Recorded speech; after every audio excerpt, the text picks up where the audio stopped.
The Blocktalk Podcast started because of my passion for the property management industry.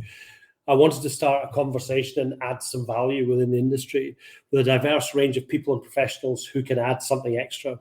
As we start out, my aim is that the podcast offers some useful insight into a variety of views, opinions, thoughts, and foresights from our guests, who include business leaders and industry experts.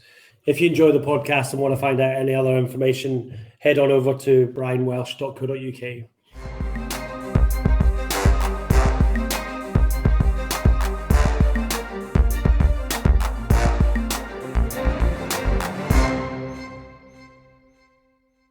Hello and welcome to another episode of the Blocktalk Podcast with me, Brian Welsh, and Jax Bruce. Jax, how are you doing today? Hi Brian, I'm good. Today the sun is shining. It might well be one of the last days of sun that we see for a while, but yes, I am well. I have a nice weekend coming up, going out for dinner tomorrow night with family and going out with a friend on Saturday night. So yes, I'm good. How are you doing? Yeah, I'm great actually. To be honest, I've just ordered a new car, which is PHEV, so it's part electric, and actually it's got quite a long range on electric, but it's not fully electric. And I think that might come up in today's podcast as well, because today we have the pleasure of talking to Derek McDonald, who is the joint MD at Newton Property Management. He's been with Newton for 17 years now, which probably means I've known him for longer than that, and has gained a reputation as a bit of a leader in the industry in terms of sustainability. He and his team have been pioneering the installation of EV charging points across their portfolio, a very bold move. So, hello, Derek. Welcome on, and it's good to see you. Thanks for joining us. Hello, Brian. Hello, Jax. Lovely to be here. Thank you for inviting me on to your podcast. Brilliant. So, and this is the question we've been kind of asking everyone because of the last 18 months. How has the last year and a half been for you and for Newton? To be honest, it's been a bit of a roller coaster ride. Not from the perspective of the business and the continuity of the business, but really, I think in respect of what our customers have been through and how the pandemic has affected their lives. So, we've had some pretty, interesting experiences over the last year, just trying to help our customers through some really dark times and really trying to, just go beyond what a typical factor would do. Because factors, as you probably know, if you're listening to this in Scotland, you know exactly what a factor is. If you're listening to it anywhere else in the UK or beyond, property managers in Scotland have never really had the best of reputations. But Newton are really one of these companies that, we really do try. We try to be human, decent people, and we don't get caught up in, we don't get too caught up in the rule book says this. If we can do something that will genuinely try and help customers when they need us, we'll go that extra mile for them. So yeah, it's been an interesting time of it, but we're certainly coming through it now. Lots of positivity in the business, in the industry, and we're seeing that positivity being echoed with our customers as well. So it's all good. It's all good now. Good, excellent. And have you, we spoke just briefly before we started recording this, and we were talking about kind of office-based versus home-based. I asked you where you were when you were in the office, and you kind of mentioned that you'd be in the office pretty much all the time. Do you want to just talk us through that? Yeah, well, I know that, when Boris gave blew the klaxon in March last year, pretty much everybody went home. So we did the same. We asked all of our staff to work from home. It was an interesting time because we weren't set up for that. So the first few days, weeks, you guys were very helpful with us. We're interested. We got that set up. But I've pretty much been in the office, sometimes on my Todd, to be honest, since March last year, because we always have to have somebody here, because regardless of what our staff are doing, we've still got to service buildings. We've got to do really essential repairs on what we call life systems, which would be fire systems or dry risers, whatever. And contractors have to get keys from our office, so there always had to be somebody here. So, so I've been here. I have gone home occasionally. My wife Lorna will tell you that. My own worst enemy with the hours I keep, but yeah, we've always had somebody here just purely out of it's been essential to have that, which has been great for me because my MPG on my car or my efficiency, we'll come on to that in a minute. My electrical efficiency was really high for a good stretch of time because there was nobody on the roads. So I was getting into the office. Normally it would take about an hour, and I was getting in 10-15 minutes, which was a joy. But we're back to normal now, so that's I'll take that time and cherish it, and hopefully we'll never do it again. I never want to do this again, so I don't want another pandemic. No, I know. I totally agree. Now, you and I have had a conversation before, actually, because I think we won't exactly talk about the type, but we bought the same kind of car, I think, at one stage, and it was a hybrid. I got rid of mine after 2 years because it sat outside my house for a year, and then every time I drove it broke down, so I sent it back. And I've pretty much been carless for, or not really had much of a car for the last since March, actually.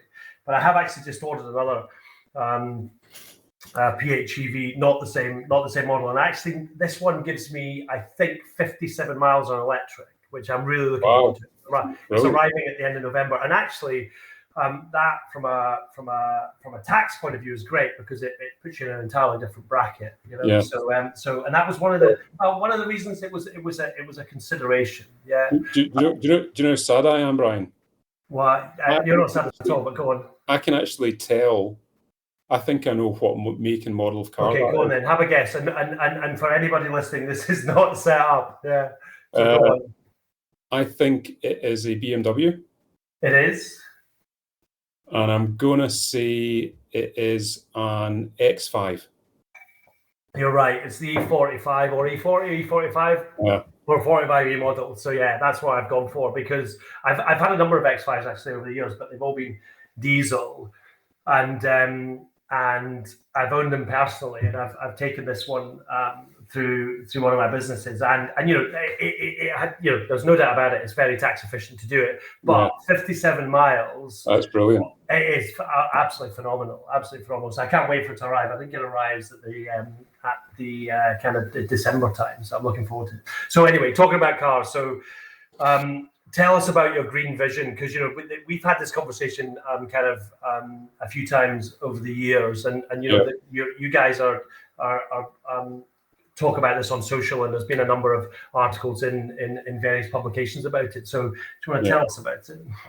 Yeah, so a couple of years ago, pre-pandemic, it was actually our chairman came to the board with a concept.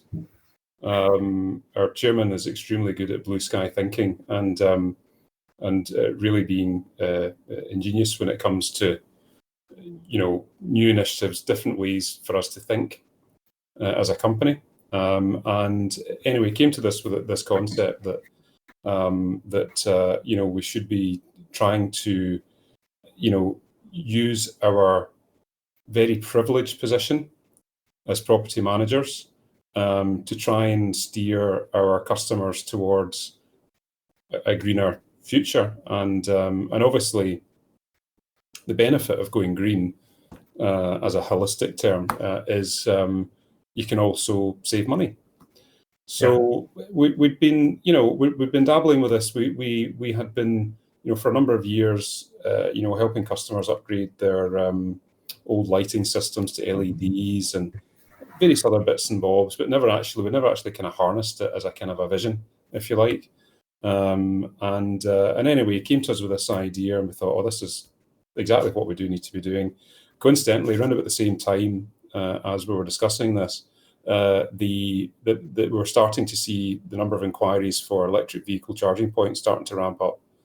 Now, that was 3 years ago, I think we started this. And we were getting some inquiries, but it was just a dribble. But I mean, now it is a torrent, an absolute torrent of inquiries, and we're obviously doing everything that we can to help with that. But yes, so the EV charging was a pretty major one. But what we decided to do was we thought, right, we're not going to change the world with this. We're a fairly decent sized property factor. We've got a fairly large constituency of customers. But how can we help with this?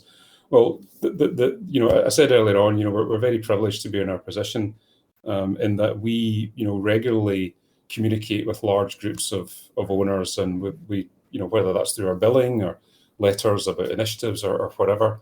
And we thought, okay, if we can maybe harness this ability to communicate and actually put out, a positive message of things that we can do that maybe other factors haven't either considered or maybe don't think they're capable of doing, and see if we can help. So the Green Vision campaign that we started and we're continuing with, it basically sets out 7 achievable goals for any of our customers' developments, with a couple of exceptions.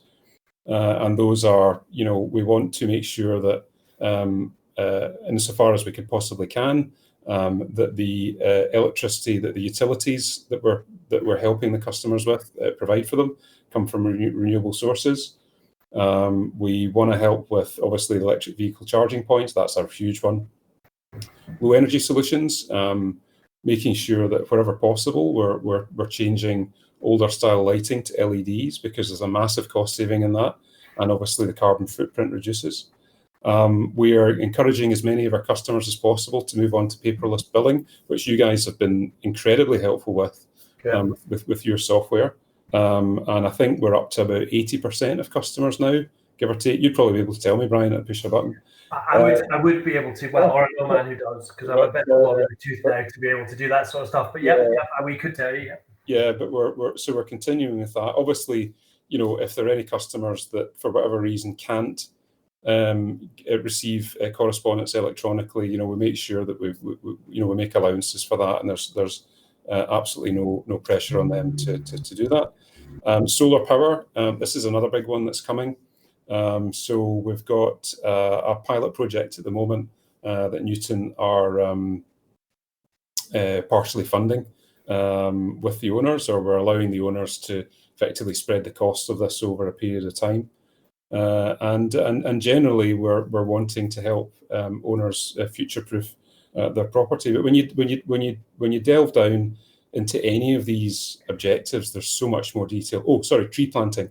That's another one that we're keen on as well. We helped just relatively recently a development out in Airdrie plant 800 trees, a community orchard, and we got the local school involved in it and everything. So I think all these things we're going to continue with wherever we get the opportunity. But the key thing for us is that we're in this privileged position where we can help communicate these issues to our owners in a friendly and sustainable way, and through that communication we get a lot back, which helps us when owners come to us out the blue and say, look, can you help us with X, Y, and Z? So we've learned an awful lot over the last couple of years, and we're continuing to, terrible pun, lead the charge on it. Yeah.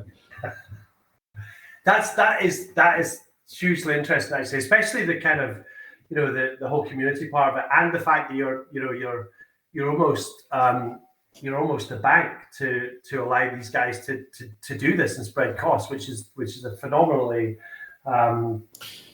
honourable, noble thing to do. Talk to me a wee bit more about, and whenever anyone says solar power in Scotland, I always think, okay, so how does that work during kind of winter months and things like that? Is that technology good enough for that sort of area? Yeah, I mean, you got to weigh up the cost of obviously the installation versus the repayment period.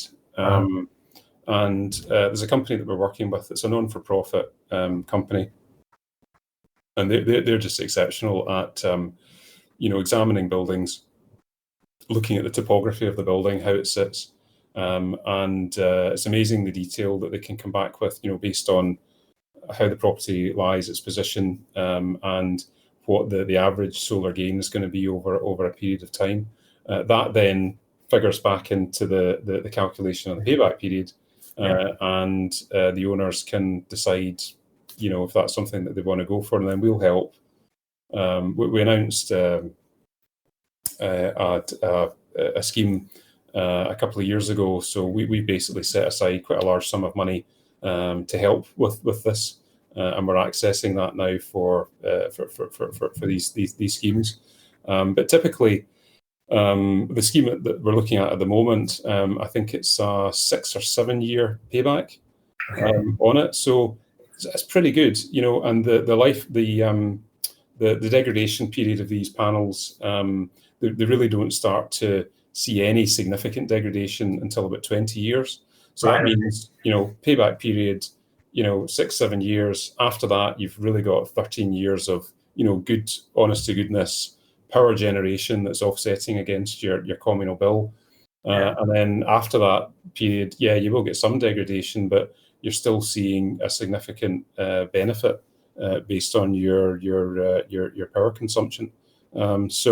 It's but you gotta, the secret with these sort of proposals, these kind of bigger ones, you really need to have owners on board. They really have to be to share the vision for what you're looking to do, because unfortunately at the moment in Scotland, we can maybe touch on this in a second, there's a lot of challenges, barriers put in the way for owners who want to make improvements to their buildings. It's really something that I think the government needs to focus in on, to make it easier and to make it more democratic. It has to be, we feel, a democratic decision for these kind of things. Whereas at the moment, whilst we're helping with these, it's really it's a consensual. There has to be a consensus amongst the owners for it. It's I would love to see. We're based in Glasgow. I'd love to see Glasgow, really go for this in a big way, because there's not just the direct benefit in pounds and pence to people's pockets when they get through our bill, and then they've got the offset against that for the gain. There's other benefits. There's larger benefits. Taking strain off the grid, for example.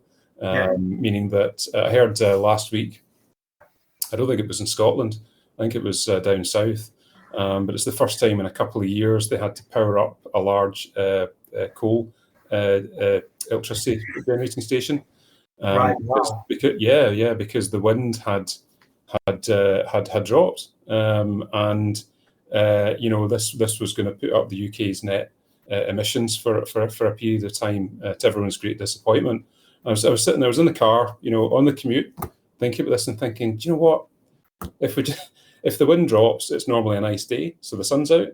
So if we had this offset, in a major way, it would have helped. But hey, I think that's maybe that's that's thinking for people in government rather for people like us. Yeah. Okay. No, that's hugely interesting. So. And I think you were talking about touching on something, and this might be where a point for you to do it. So when you think of the future of property management, what do you see?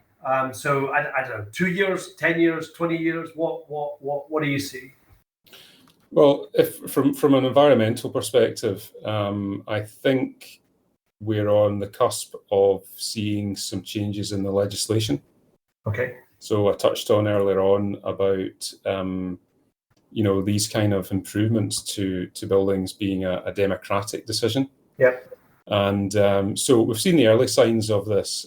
We've seen independent working parties in Scotland present proposals to government saying that, for example, with electric vehicle charging, that it would simply be the majority of the owners of a block of flats that would agree in principle to installing a charging facility, and then you've got to look at how that's financed, etc. But the most important thing is that we'd be moving towards a position where the majority of owners can make that decision positively in a democratic way, and then they work through with their neighbours how that's going to get paid for. And at the moment, that isn't the case, and that's one of the reasons why Newton decided a couple of years ago that if there was a good enough case, that we would put our hands into our own pockets and we would install these chargers.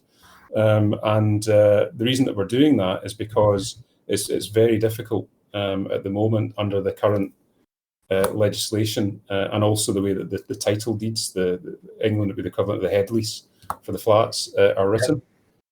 So that's what we're doing. But so just as we're speaking, I'm looking at a portal that I've got on my PC where I can see the activity of all of our charging units. So we've got one down at the water side in Glasgow, and this charger's unbelievably popular. In fact, we actually had a little problem with it a couple of weeks ago, and we just had owners.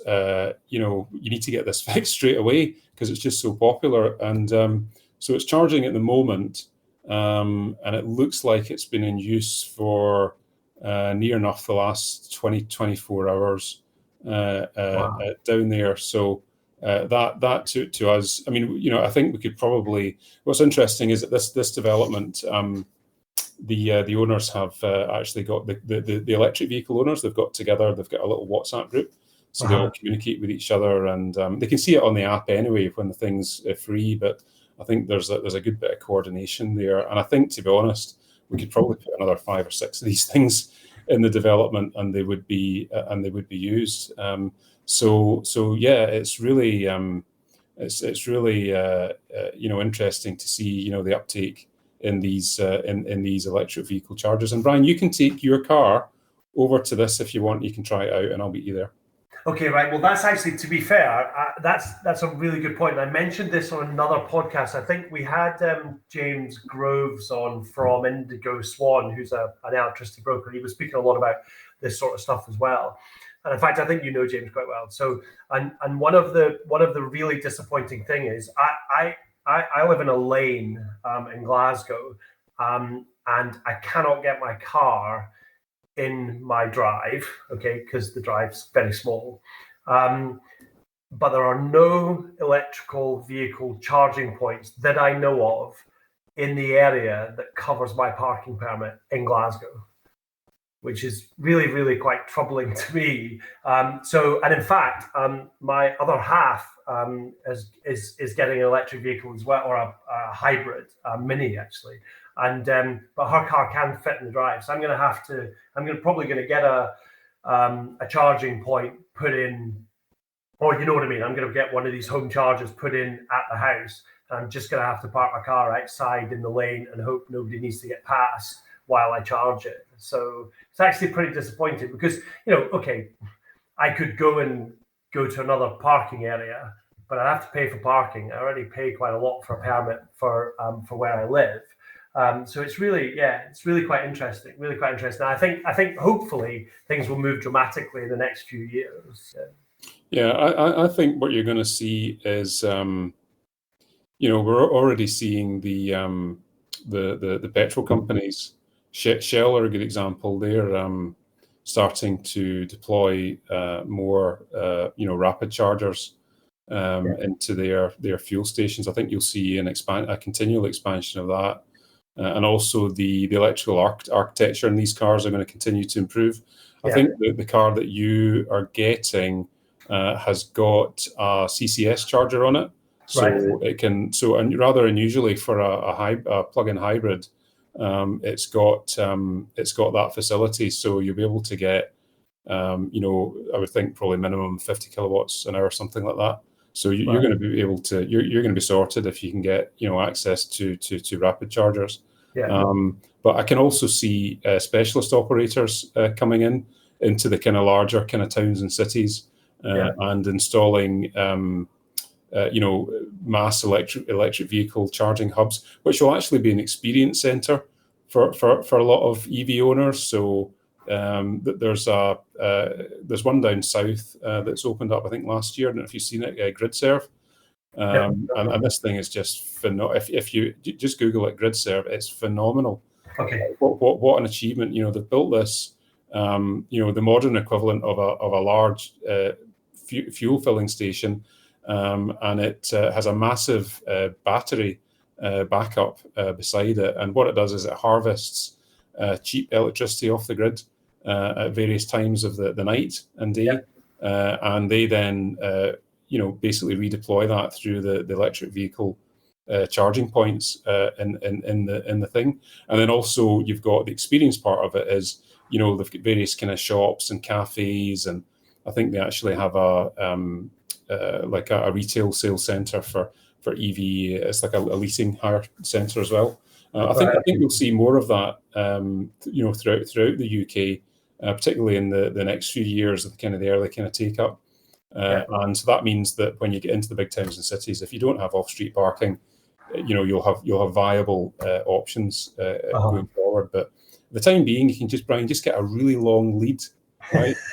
and put it out the window. No, don't do that. I'm joking. That's not safe. To be fair, it's probably I don't know. It's probably about 20 meters from my house along the lane to a road. So maybe you could get a 20-meter cable. I'm not so sure my next door neighbours will be really happy having it draped in front of their houses. But it's one of those things. I mean, it comes in December. It's on a 3-year lease. So hopefully within that period of time, then the situation will change. Or you never know, I might move. So and if I do, I'll make sure that I can get to a charging point. Okay. Anything else in property management over the next kind of 10, 20 years you want to talk about? I think the thing about our business is that kind of 80% of what we do is driven by a legal imperative through what's in some of these title deeds, and these title deeds last for decades and decades, but not forever, unless they get changed. So I think we'll continue to do what we're doing. I think we'll continue to make improvements. The industry will continue to make improvements. I think one thing that we're particularly interested in is how electronic communication can improve the communication between the property factor and their customer, particularly when it comes to making decisions or voting. And I know you guys again have been at the forefront of this with your software system. I think that will continue to improve, and the more democratic, the property manager can help, can make a decision-making process. Whether it's making improvement to a building or whatever. I think all the better, because people, when I first started, and I sound like an old man, when I first started in this business, you would be having 2, maybe 3 meetings sometimes a week in the summer, physical face-to-face meetings. And whilst that's with large groups of owners, town hall meetings, and whilst that's still very important that we still do that, people have got different priorities. There's time pressures, there's much more pressure on people now, I think, to give more time to their families, etc. So I'm hoping that, maybe what you guys are doing and others can help improve that level of communication and just make it a little bit easier and a little bit more convenient for owners to have a say in how their properties are managed. Yeah, I mean, from a software point of view, certainly the one thing we're always looking to do is to make that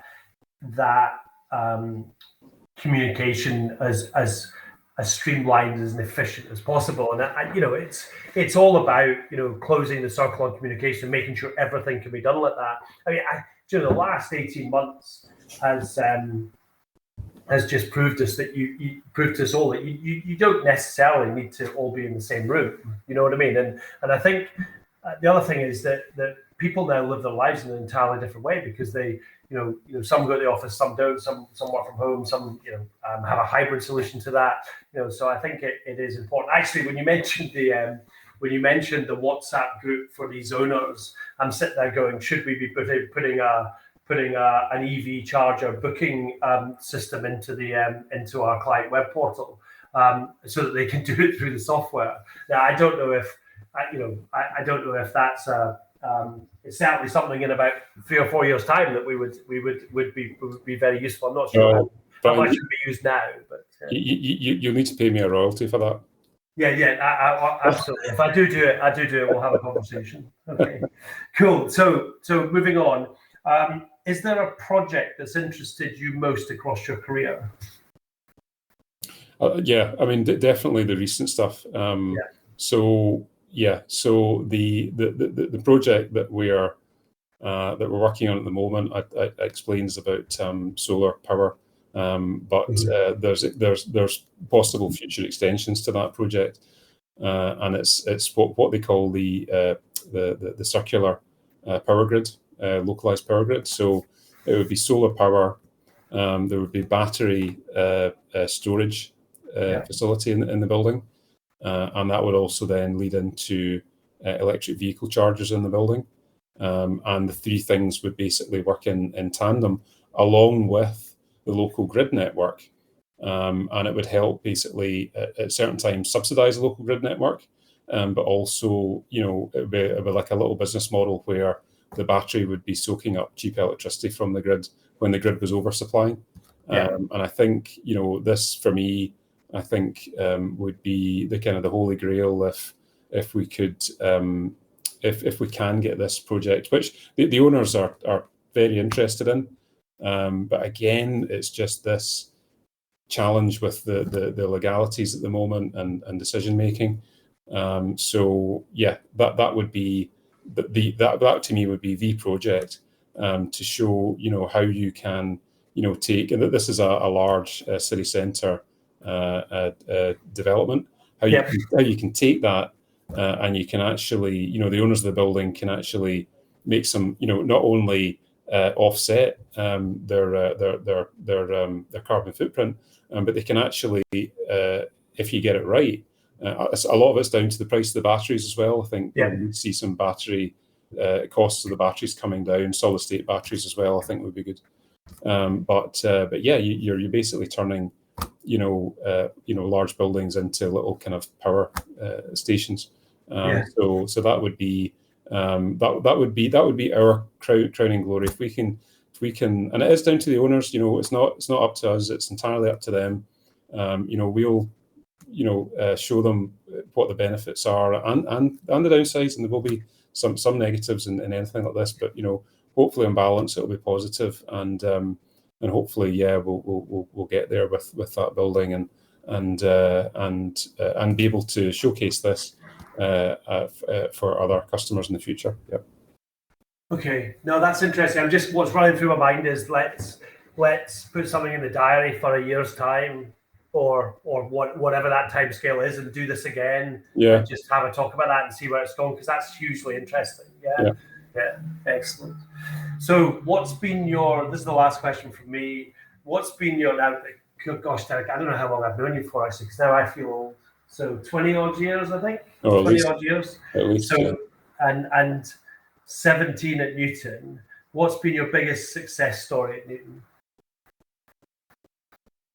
I think Newton is a success story. Okay. I would struggle to say, a specific thing. We're just so proud of what Newton has become, and the kind of ideology behind it, and where we're going to go in the future, and I think we've just kind of scraped the surface of what we're capable of doing and helping our customers with. So yeah, I couldn't put my finger on anything individually, because every day we're seeing positive things happening, and so yeah, it's got to be Newton. That's what gets me up in the morning, and and hopefully, I said at the beginning, factors have got, let's just say that they've got an indifferent reputation, and we're hoping that the things that we are doing in from a commercial perspective will kind of ring with our competitors as well, and they'll say, well, do you know what, maybe there is a benefit to us and to our customer from maybe taking a lead. I was at a dinner. I was at a business dinner a couple of years ago in Aberdeen with a very. It was hosted by it was the local Chamber of Commerce, and it was hosted by one of the kind of household name developers. Yep. Quite a personality. Probably know what I'm talking about. Yeah. And anyway, he was asked a question. There was a kind of round table kind of thing afterwards, and he was asked a question, and he said, "What if you're to give anyone a tip, what's the best thing you can do? What's the most effective way to kind of help your business and everything?" He said, "Don't be afraid to borrow from other people's ideas." And everyone's thought, "Oh, all right, okay." Is he designed the house? But I think just as a concept, if you see somebody out there that's doing well and has got a fantastic idea, you don't need to do it the same way, and you can maybe take that idea and you can maybe do it a different way, but maybe more successfully. But always to be aware of what's going on, in your industry, and keep your eyes open. And we know as much as the X factor that you never discount one of your competitors because they're doing something, or just for the sake of negativity to say, well, that's a crazy idea. Why are they doing that? There's always a reason why businesses do what they do, and I think, and if we can, be an example, particularly from an environmental perspective, and then that then echoes through our customers, then we'll be very happy with that. Good, excellent. So that's the end of my questions, Derek. Jax has three quirky questions he always asks everybody at the end of the podcast. So I will pass over to Jax. Hi, Derek. That's really interesting. Good to hear you talking there about all your wonderful work that you're doing. So, 3 quirky questions to finish off. And the first one is, what's your biggest failure across your entire career, and what did you learn from it? Oh, you can't ask me that. We don't have failures. I think anyone in this business that says that they haven't made mistakes is just talking nonsense. The thing about our business is you have to. This sounds horrendous, but on occasion you have to make a mistake and learn from it. It's the best way to learn. Hopefully, the mistakes that you make aren't catastrophic. So I think on occasion there's one managed development I can think of that we were no longer involved in, but I think we just bit off a bit more than we could chew, and it was we had a great relationship with the owners, but boy, wow, it was tough. So I think we could probably point to that as an example. But again, we learn from that. We learn from it, and we've used our experience going forward. With our other customers. So yeah, that's a tough question, Jax. Come on. That's actually quite a good one though, because you read business books all the time, and it says if you're not failing, you're not learning, and all of that sort of stuff. And I suppose knowing what your market is, is kind of what I took from what you just said. There's hugely different areas of the factoring market, I guess, and knowing which one you want to be in is a very powerful thing. Yeah, I've read something recently. The more failures you have, the more successes you will have as well. So, it's good to fail and good to learn, isn't it? So the next question is, if you ruled the world for a day, Derek, what would you do? Well, that is another good question. What would I do? What would I do? I actually don't know. There's so much you could do. I think the thing that grinds me at the moment, particularly in this country, is poverty, and it it's just such a devastating and circular problem, and it can affect generations of families, and we're fortunate that we are in we live in a relatively wealthy country. We've got good natural resources, we've got well-educated people, and I look at some of our neighbouring countries, and this isn't a political statement at all, but I look at some of our neighbouring countries not too far away from us, that have similar populations, have similar natural resources, and they don't have anywhere near the kind of the endemic issues that we have here. And I just think, well, everything's a balance, and it's not a political point. Everything's a balance in life and in business and everything. And have we got the balance right at the moment? I don't know. But yeah, that's something that if I had the means to deal with it, I'd like to deal with that, because there's a lot of good people out there that just don't deserve that, and and so that would be as my kids would say, the Marvel movies, if that was a snap your finger moment, that's what I would do. That's what you would do. Yeah, I like it. Cool. That's nice. Good stuff. So looking at a few years' time, more than a few years' time, when you're 70 and you look back at your life, what will you be glad you did or feel proud of? Something that you've done already or something that you want to do? It's got to be the company. Yeah. Well, apart from the family, obviously. Get them, in case anyone's listening. Your family's got to be your priority, and you want to see, if you get kids, you want to see them grow up happy and do the very best that you can for them. But as far as legacy in business is, I would love to, see, we're really, what's the word? These businesses, factoring businesses, they can go on for generations. Sometimes they don't. Sometimes they do. But it would be nice to, we've got to keep doing it right. We've got to keep improving.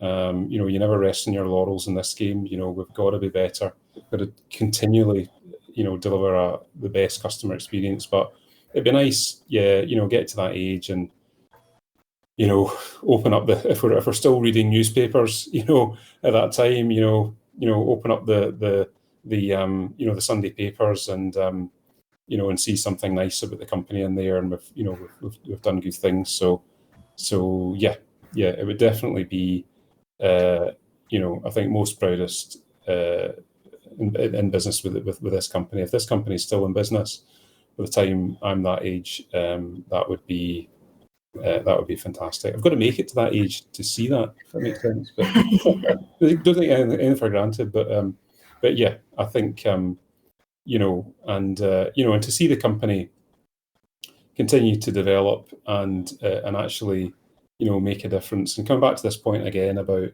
we're in a very privileged position that we can we're able to communicate with large numbers of customers.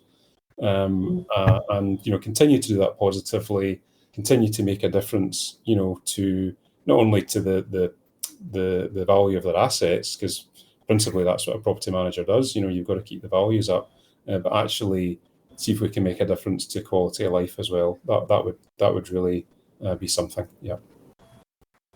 Fabulous. Thank you. Sounds good. That's the 3 quirky questions. Brian, back to you. That's fab. Thanks very much, Derek, and I really appreciate you coming on and talking about that. I've always, every time we meet, we always talk about your kind of green initiative and cars, obviously. But it's been really interesting to kind of get you to talk about it on here and for everyone to listen to. So thanks very much for coming on. Delighted, guys. Delighted to chat to you, and we'll no doubt see you soon. Cool.